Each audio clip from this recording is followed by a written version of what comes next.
The workforce is back, just maybe not at your company. The numbers are terrifying. Industries from healthcare to manufacturing to retail to supply chain are unable to hire and retain talent at levels that meet demand. Employers are scrambling to find ways to compete, and many are raising wages and benefits as fast as they can. Nothing seems to improve competitive advantage, and leaders are panicking. This mirrors the exact same place we were before the pandemic, and based on the data, it appears we have at least 2 decades of labor shortages ahead of us, with differing generational preferences complicating the development of successful and impactful solutions.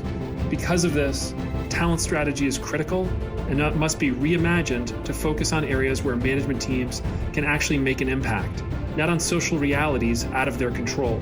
It also must be executed flawlessly. First, let's talk about what is really going on, the data.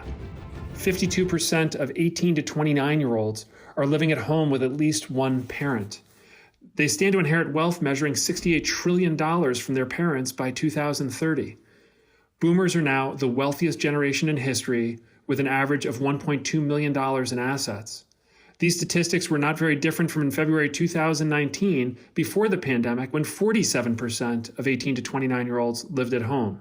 Young people have the ability to wait for job opportunities that match their passions, or wait for jobs that provide them a platform where they can feel valued, make an impact, and learn and grow. The demographics on a state level have changed as birth rates are declining, and the migration of young people is causing some states to swell with labor while others have a major drought.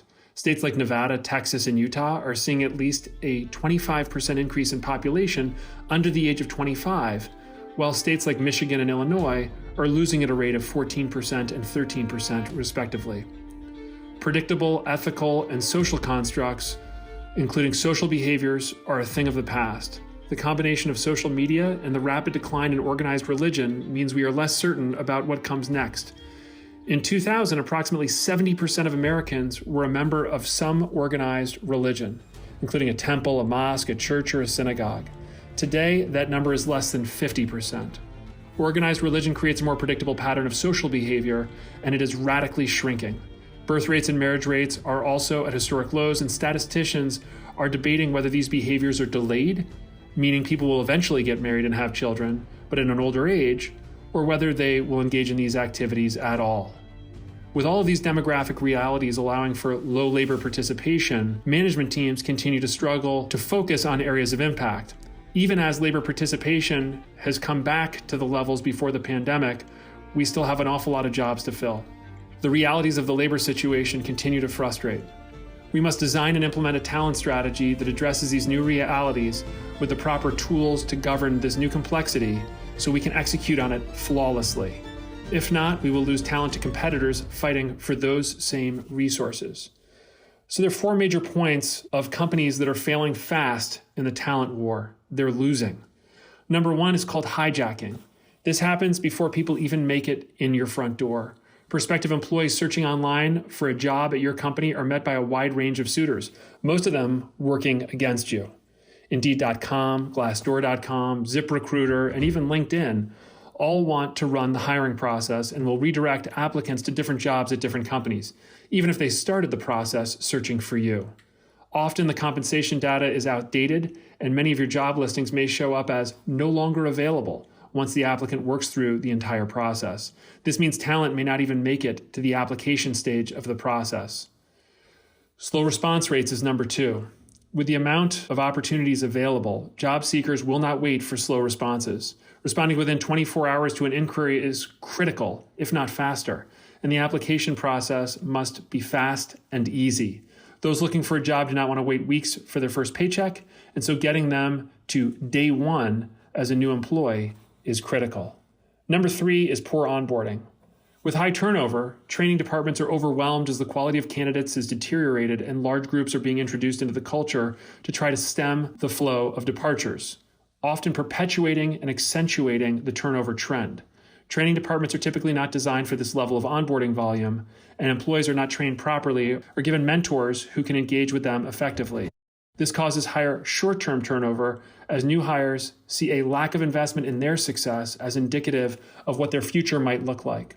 Employees are also failing to properly articulate the realities of the job, and when employees finally start doing the work, they're not prepared. Number 4 is terrible work-life balance and the wrong shift schedules. Although employees are aware that most companies require weekend work, it can become tedious, especially in short-staffed environments. Getting at least 1 out of 3 weekends off is critical even for employees with large appetites for overtime. Everyone needs days off to rest and recover, even if they don't want them. The longer high levels of overtime exist, the more dependent employees become, even if they do not enjoy it. Maintaining a lifestyle built around the additional income it creates can drive a culture of toxicity. The right shift schedules can give employees desired overtime levels while also giving them some level of predictability and time off. Although never perfect, this is a critical hiring and retaining tool. So we've talked about 4 challenges. What are 3 hiring and retaining strategies for rapid improvements now? Decision rights, communication, and appreciation. There are 3 pillars to drive high levels of engagement and make it really difficult for your employees to become someone else's employee. Decision rights is number 1. Employees need to have the ability to make decisions in their jobs representative of the responsibilities they have been given. By being micromanaged, they feel helpless and not valued. Poor management teams generally starve employees of the information they need to make great decisions, and then, of course, limit their decision rights. This is especially true in food processing operations, where standard operating procedures must be adjusted based on the quality of raw materials being processed. A great operator knows how to adjust quickly, but management may get involved and demand they stay at some arbitrary level of production. This often results in large amounts of waste and low morale as performance suffers.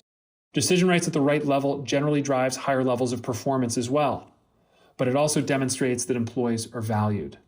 They are less likely to leave a job where they know they are making an impact, and the leadership team recognizes this reality. Number 2 is communication. The Container Store has a saying that communication is leadership, and this is true. Strong leadership means communicating effectively. Employees often feel isolated, and emails, town halls, and general appreciation do very little to change this reality. Employees overwhelmingly give management teams poor marks on communication and how they care for the workforce. 39% of employees on the Ankara Hourly Labor Survey said that the management team cares about them, and only 33% said that management communicates well. The exceptions to this rule are leadership teams who ask employees what they need instead of telling them what they want. It turns out that great communication means talking less and listening more. This critical difference changes the level of engagement and drives performance and retention. Number 3 is appreciation. The 3rd pillar of engagement requires individual appreciation. Yes, this is hard work, but it matters and must be done. Saying thank you to a group just demoralizes your high performers who wonder why everyone is equally appreciated when they are working the hardest to make the biggest impact. A group thank you promotes mediocrity and is seen largely as disingenuous. It is easy to talk the talk, but the amount of time and effort required to do this right and walk the walk means many leadership teams will avoid taking action. Although time really is not cost-free, these activities are so valuable that they should take the place of other less valuable tasks currently clogging the calendars of leaders. In conclusion, we need to reimagine talent. This multi-generational workforce demands it. There is no longer a one-size-fits-all approach, and there probably never was. The reality of the labor participation shortage and the recovery from that participation shortage, where we're now at very low unemployment, is creating a situation where change is required.